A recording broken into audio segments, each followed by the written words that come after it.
Que sorteio foi esse da Copa do Brasil?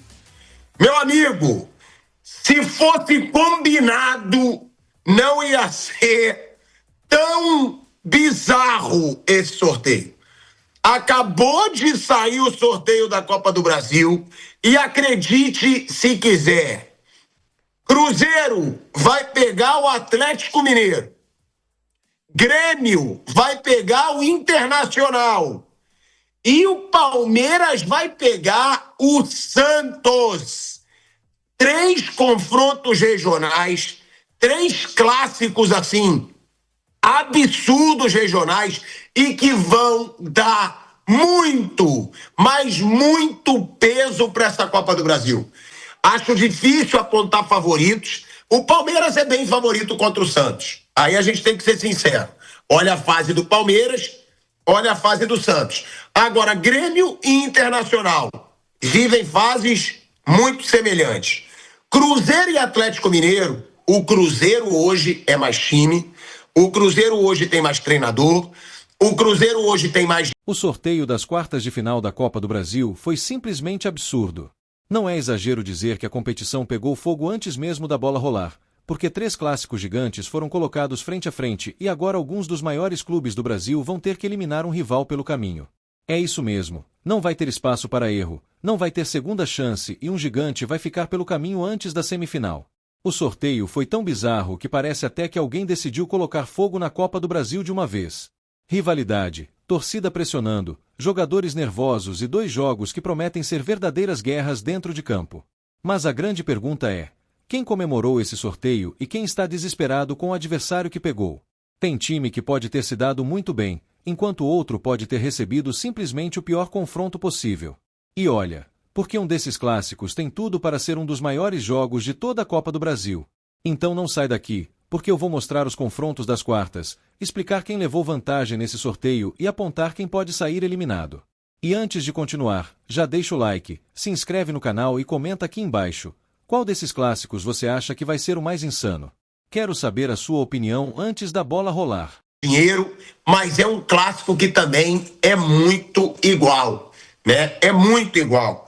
E ainda tem o Vasco aí contra o Vitória, na minha opinião, com todo respeito ao Vitória, sei que eu posso ser criticado, né, pela torcida do Vitória, mas para mim, um excelente confronto para o Vasco da Gama, porque querendo ou não, comparado aos outros que estão na disputa, não tem ali o gigantismo, é um clube grande, mas não é gigante como Palmeiras, como Santos, como Cruzeiro, como Atlético Mineiro, como Grêmio, como Internacional e como o próprio Vasco, apesar do mau momento. Então eu acho que tradição nessas horas conta muito, mas também tem que se levar em conta que o Vitória eliminou o vice-líder do Campeonato Brasileiro e o 3º colocado do Campeonato Brasileiro. O Vitória eliminou Flamengo e eliminou o Atlético Paranaense.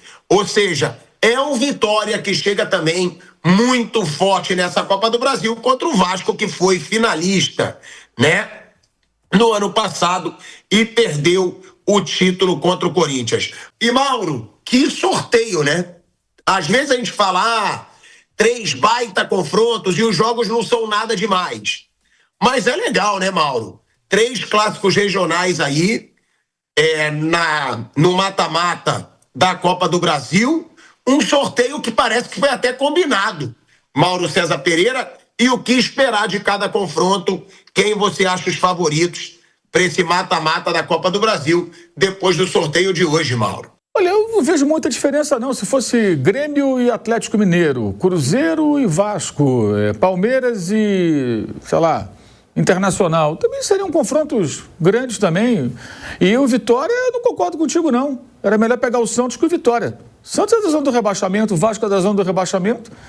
Um confronto de 2 times que brigam para não cair. O Vitória está acima disso e vem de 2 eliminações do 2º e do 3º colocados na Copa do Brasil. O Vitória é um time muito mais competitivo do que a maioria aí. Então, não vejo como um confronto bom para o Vasco, não. Nada é bom para o Vasco hoje, né? O que é bom para o Vasco? O Vasco não consegue sair do rebaixamento. Eliminou o Fluminense e tudo. O Fluminense está numa fase que virou freguês do Vasco de novo, né? Como foi na semifinal da Copa do Brasil do ano passado. Mas eu acho que não, assim, acho que mais Cruzeiro e Atlético e Grenal. Porque eles são aquele rival mesmo. O Palmeiras e Santos têm uma rivalidade, mas o maior rival dos dois é o Corinthians. Estou errado? Acho que não. Para o Santista, o maior rival é o Corinthians. Para o Palmeirense, o maior rival é o Corinthians. Então são rivais até a página 3. Não são rivais ferozes como o Grêmio Internacional, o Cruzeiro e Atlético. Esses dois, sim, são dois clássicos de uma rivalidade maior, né? E Vasco e Santos, até chegar o dia desses confrontos, se não saírem do rebaixamento, nem podem ficar pensando tanto em Copa do Brasil, não. Porque podem ser eliminados, podem ser rebaixados. Aliás, os dois se enfrentam no final de semana. Internacional, a mesma coisa. Grêmio, a mesma coisa. O Grêmio deu uma respirada agora com a vitória sobre São Paulo, mas não está numa zona de segurança.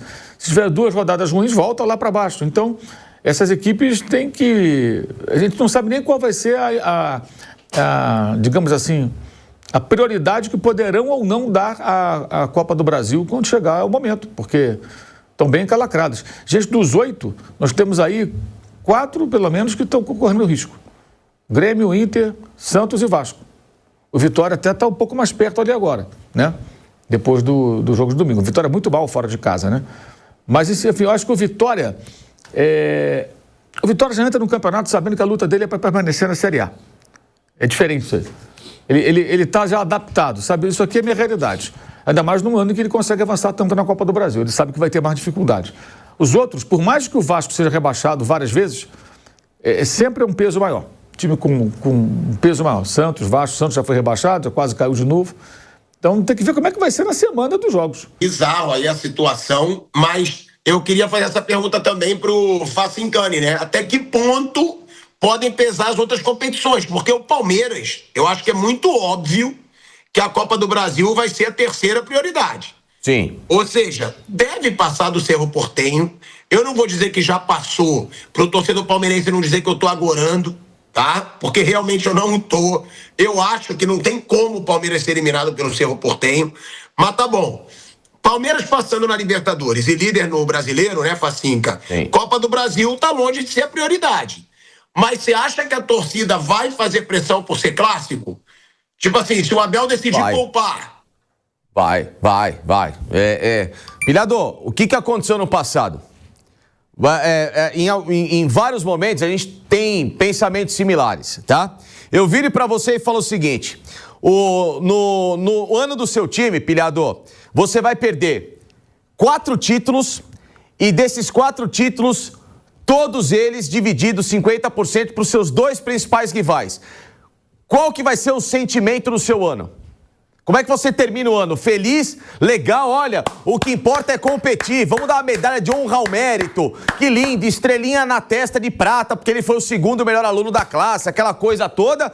Ou você vai querer bater a cabeça na parede porque futebol é isso? Porque futebol é rivalidade. Uma bosta. Vou bater a cabeça na parede. Né? É uma loucura, né? Você vira lá, vai na Argentina e fala pro Boca que ele vai perder 2 títulos do ano pro Racing, 2 pro River Plate. O torcedor do Boca mete a cabeça na testa. E assim sucessivamente, né? E assim sucessivamente.